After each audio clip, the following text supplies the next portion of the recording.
I remember when one of the first few times that we talked about stuff, and I said to you, what was your first impression when you came to London? And you said, oh my God, I'm in hell. And you went and did all different types of jobs, blah, blah, blah, whatever you could do. What made you give up the day job? What was that impetus to... You must have got to a point where you said, I can't do this anymore. Or, I don't know, what? Because I'm still struggling with that, so... Yeah, I think with mine, it came...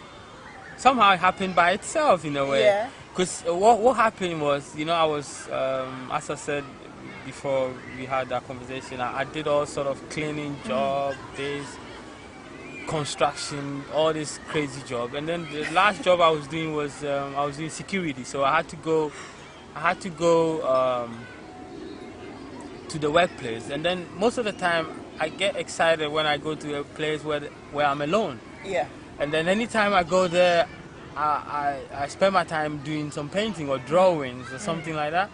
So once in a while you see people like colleagues or something come around and they see you drawing and they say, but if you can do this, what are you doing here? Yeah. So it went on and on, got to a place where I felt, when I was going to work, I felt, you know, I wish, you know, I would not be doing this, you know, I know I have to really get into this art, and then some people will also give you encouragement and tell you, you know what, if you become famous one day, remember us, you know, I like what you're doing and stuff. So I just always kind of started to feel, you know, all this, you know, not the edge to go wasn't there and stuff like that. And then, fortunately for me, unfortunately in the eyes of family and friends, but I see that as an opportunity. Fortunately for me, I had a problem with my visa, so that kicked me out of work. So that was the big opportunity that I had. So when that happened, I had no choice than to go back to the colors and the canvas and start painting. That's it was really amazing, and then I knew the confirmation came, and I was not going to go back. So you were actually forced. So you didn't have to make a decision. Yeah, I didn't have to make a decision. I was so fortunate. I didn't have to make a decision. It happened by itself. For you. Yeah, for me. So I was so grateful. Yeah. Even though my family were worried and they were, you know. But I think in the beginning I was worried as well. In the beginning there was a little bit of fear that was coming up.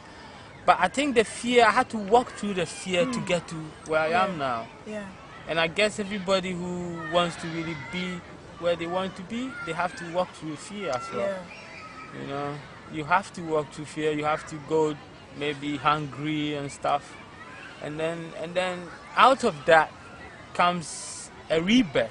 You know, a renewal of yourself, which is your true self. It will have to come out, but it will come out as something new, and then the old has to go away, and the old will go with everything that it has. So your money, your job, your self-respect. Yes, clothes, all the stuff, you have to always be shopping and stuff. You have to, it has to go with that as well. You know? And then when you stay with it, it will bring a big smile in your soul and in your heart, in your spirit, and you know that what you have is greater than what you lost. You know,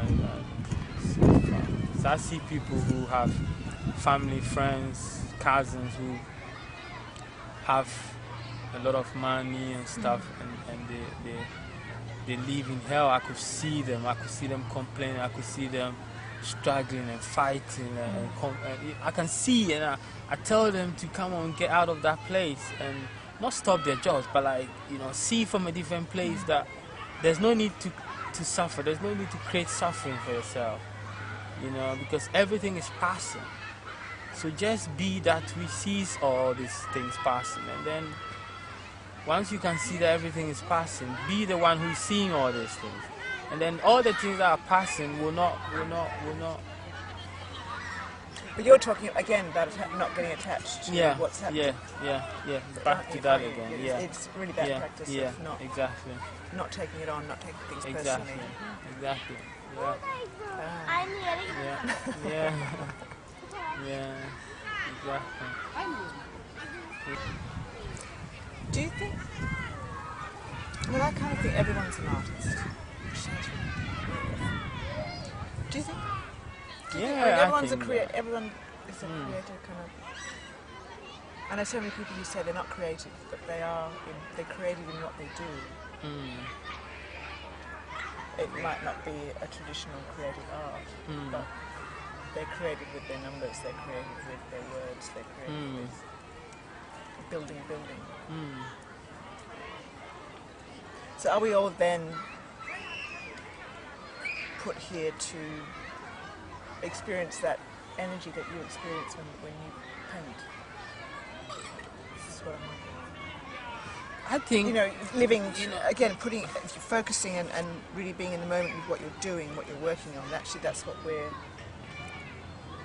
for. It's just to experience. Yeah, I also, but I also think that we are this energy, I think. Because sometimes I get this insight that the you that wants to experience this energy is that which stops you from realizing that you are this energy. Because, for instance, before a child gets involved with this experience, whether it's your name or your mom and education and all this, the church or whatever, every story, before the child gets involved, there is something there before this involvement. So when you get entangled in this involvement, then you kind of thinking, how do I get back to this stuff? But this is there before the involvement. You see, so it's the involvement that into this space and to this, activities and these stories and experience. These are the things that kind of brings us to this question. But without this experience, we will always be home. We always feel this and know that we are this.